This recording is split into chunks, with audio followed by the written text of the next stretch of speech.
আসন্ন জাতীয় সংসদ নির্বাচনকে সফল করতে সকল রাজনৈতিক দলগুলোকে ঐক্যবদ্ধ থাকার আহ্বান জানিয়েছে বিএনপি, জামায়াত ও এনসিপির নেতারা। রাজধানীতে গণ অধিকার পরিষদের ৪র্থ প্রতিষ্ঠাবার্ষিকী অনুষ্ঠানে অংশ নিয়ে তারা এ আহ্বান জানান। বিএনপি স্থায়ী কমিটির সদস্য আমির খসরু মাহমুদ চৌধুরী বলেন, বাংলাদেশের মালিকানা ফিরিয়ে দেওয়ার আন্দোলনের সবাই মিলে একটি দল ছিলাম। ১৬ বছরের সংগ্রাম ছিল বাংলাদেশের মানুষের অধিকার ফিরিয়ে দেওয়ার।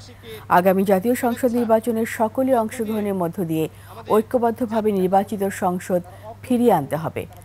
বাংলাদেশ জামায়াত ইসলামীর সেক্রেটারি জেনারেল মিয়া গোলাম পরোয়ার বলেন, জাতীয় নির্বাচনে যে যাত্রা শুরু হয়েছে তা সফল করতে রাজনৈতিক ঐক্য ধরে রাখতে হবে।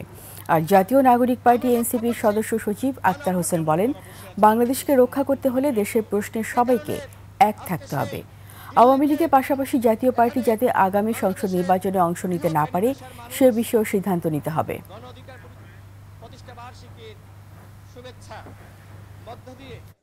সকলে ঐক্যবদ্ধভাবে অংশগ্রহণের মাধ্যমে বাংলাদেশে একটা গণতান্ত্রিক অর্ডার ফিরিয়ে আনতে হবে। এখন রাস্তার আন্দোলন নয়, এখন আন্দোলন হচ্ছে জনগণের কাছে আমাদেরকে যেতে হবে। আমরা সাংঘর্ষিক রাজনীতির দিকে যেতে পারবো না। একটি নতুন বাংলাদেশ, একটি মানবিক বাংলাদেশ বিনির্মাণের পথে অনেক বাধা আমাদের আসবে। সেজন্য রাজনৈতিক মত পথের ভিন্নতা থাকার সত্ত্বেও আমরা যেন দেশ গঠনের মেজর ইস্যুতে যেন আমরা জাতীয় ঐক্যমত থাকতে পারি। যদি কারো দলীয় স্বার্থের কারণে জুলাই সনদের আইনি ভিত্তি দেওয়ার জায়গায় কোনো বাধা তৈরি হয়, সেই দলের সঙ্গে কথা বলে তাদের দলীয় স্বার্থের জায়গা থেকে তাদেরকে বিরত থাকার আহ্বান জানাতে হবে।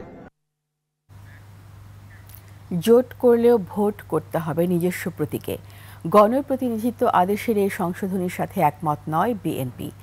নির্বাচন ভবনের প্রধান নির্বাচন কমিশনার এএমএম নাসির উদ্দিনের সাথে সাক্ষাতে একথা জানায় বিএনপির প্রতিনিধি দল।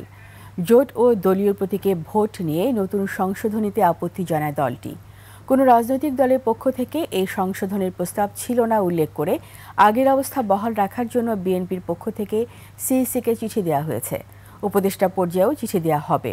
বিএনপি বলছে, জোটবদ্ধ হয়ে নির্বাচন করার সময় দলগুলোর প্রতীক পছন্দের অধিকার থাকা উচিত।